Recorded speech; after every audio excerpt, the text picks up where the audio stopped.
One Upper Peninsula community is finding itself repeating history. This comes as the new auditor noticed a deficiency within the city's capital fund. With more on this, here's ABC 10's Thomas Fournier.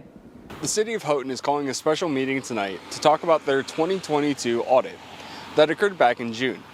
The fiscal year for 2021 ended June 30th back in summer, and the city's new auditor noticed a small deficit within the city's capital improvement fund. If there is a deficit within one of the city's accounts, they are required to report it. City Manager Eric Wara says that deficit is easily explained, as that particular account is a way for Houghton to move grant funding from account to account. How did it happen? Well, our public improvement fund is a fund that has no regular revenue stream on its own. There's no charges and things.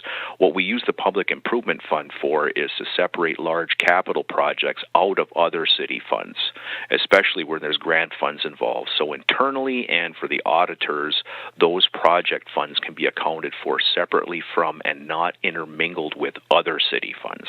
The city does not anticipate the meeting to last a long time, as the council needs to approve a letter to be sent to the Department of Treasury explaining how Houghton plans to fix the paper issue on their audit.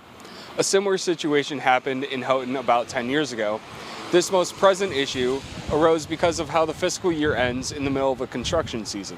What happened in this is in the ebb and flow of the public improvement fund on a rental rehab project reimbursed through MEDC, an invoice was submitted for the project in August, which was 2 months into our new fiscal year, but included work that happened in June, which was in the old fiscal year. So in the crossing of payments and deposits and et cetera on the reimbursement of that $15,174 portion, it wasn't booked as a receivable in the previous fiscal year, which then at audit shows that there's a deficit there. Once the council approves the letter for the Treasury, Wara will then pass it along to Lansing.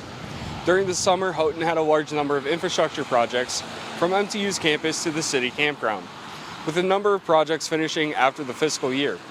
The city anticipated the possibility of the issue arising, as they have had experience in similar circumstances. With ABC 10 and CW5, this is Thomas Fournier.